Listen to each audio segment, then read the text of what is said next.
আসসালামু আলাইকুম।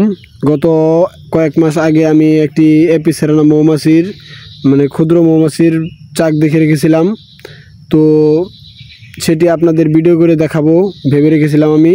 তো যেই বাবা সেই কাজ, সকাল সকাল আমরা বের হয়ে পড়লাম। গত 4-5 দিন বৃষ্টি থাকার কারণে আমরা এই মৌমাছি বক্স করতে পারি নাই। আজকে আপনাদের বক্স করে দেখাবো।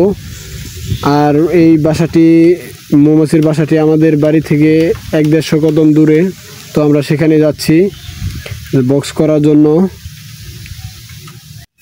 বাড়ি থেকে আমরা সব কিছু নিয়ে আসছি, বক্সের যাবতীয় যা কিছু লাগে বক্স করার জন্য, মৌমাছি ধরার জন্য যে সকল যন্ত্রপাতি লাগে সব কিছু নিয়ে আসছি। আমরা মৌমাছির বাসার কাছাকাছি প্রায় এসে পড়েছি। আজকে শুক্রবার, জুমার দিন। তো আমাদের এই মৌমাছিটি ধরে আমাদের নামাজে যেতে হবে ইনশাআল্লাহ। তো আমরা সব কাজ একটু তাড়াতাড়ি করার চেষ্টা করব, যদিও মৌমাছির কাজ একটু ধীরস্থির করতে হয়। তো দেখা যাক কি হয়। তো আমরা কিন্তু এসে পড়েছি, এখানে আমাদের মৌমাছির বাসাটি।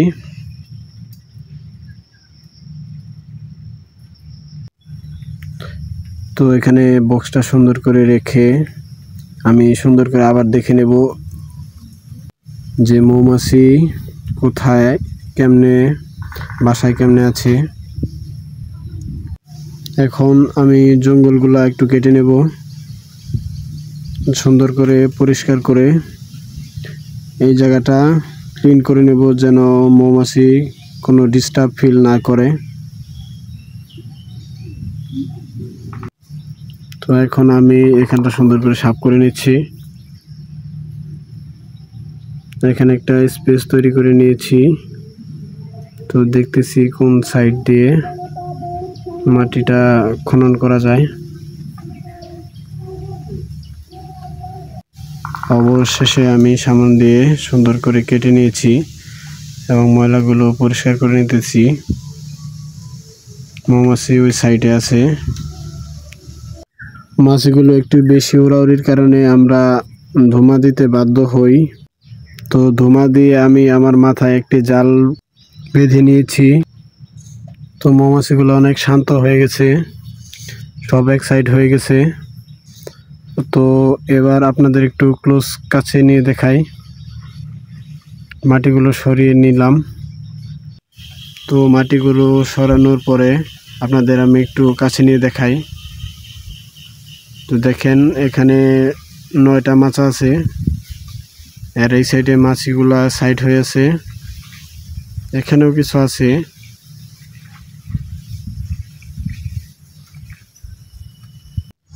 হালকা সাইজে ছোট হয়ে গেছে গর্ত, তো বড় করে নিচ্ছি। এখন কাঁটাটা নিয়ে আসতেছি।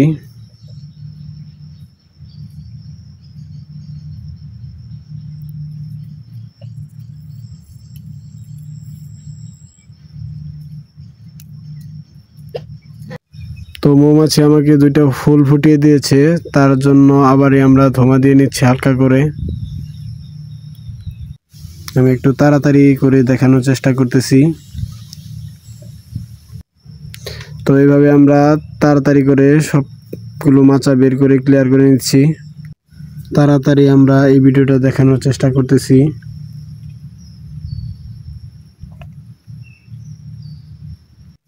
মৌমাছির মাচাগুলো আমাদের ভাঙা শেষ। তো এখন আমরা নিয়ে আসবো।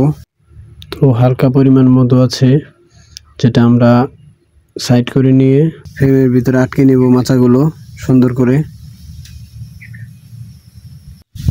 এখন আমরা মৌমাছির রানীটা ধরবো, দেখি রানীটা এখানে আছে কিনা। আপনাদের একটু জুম করে দেখাচ্ছি।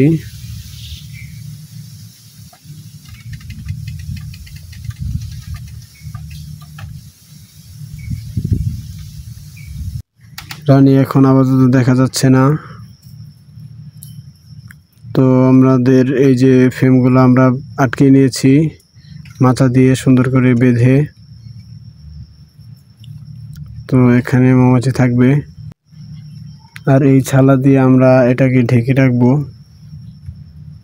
এখন দেখতেছি পাওয়া যায় কিনা।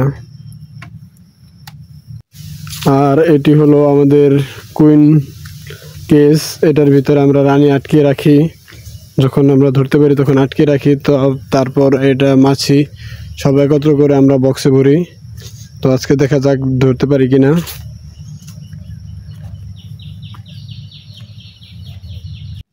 তো আমরা এখানে রানী আটকে ফেলেছি। এখন সব মাছিগুলো আমরা বক্সে ভরে নেব। হাত দিয়ে সব মৌমাছিগুলো আমরা এটার ভিতরে দেব।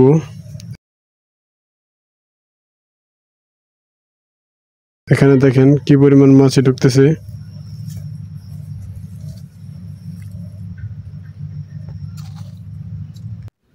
দুঃখের বিষয় আপনাদের রানীটা দেখাতে পারলাম না। হাতে নিয়েছিলাম কিন্তু ওই সময় ভিডিও করে নাই, তার জন্য দেখাতে পারি নাই। দেখেন কি সুন্দর করে মাছিগুলা সব ভিতরে ঢুকতেছে। রানী ভিতরে আছে, তার জন্যই সব মাছি ভিতরে ঢুকতেছে। তো আপনাদের দেখাচ্ছি কিভাবে আমি মৌমাছি হাতে নিয়ে বক্সে ভরে দিই। তো দেখেন আপনারা, রানী ভিতরে আছে, তার জন্য সব মাছি ভিতরে ঢুকতেছে। দেখেন সবগুলা কিরকম ভাবে ঢুকতেছে। তো দেখেন আমি দড়ি দিয়ে আটকে দিয়েছি। এখন এটার উপরে কিছু মাটি দিয়ে দেব।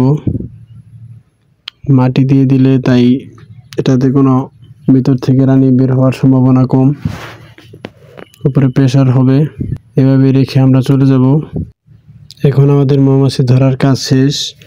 ভিডিওটি ভালো লাগলে সবাই লাইক কমেন্ট করবেন এবং পরবর্তীতে এরকম ভিডিও চান কিনা সেটা জানাবেন। চলে যাচ্ছি। আল্লাহ হাফিজ।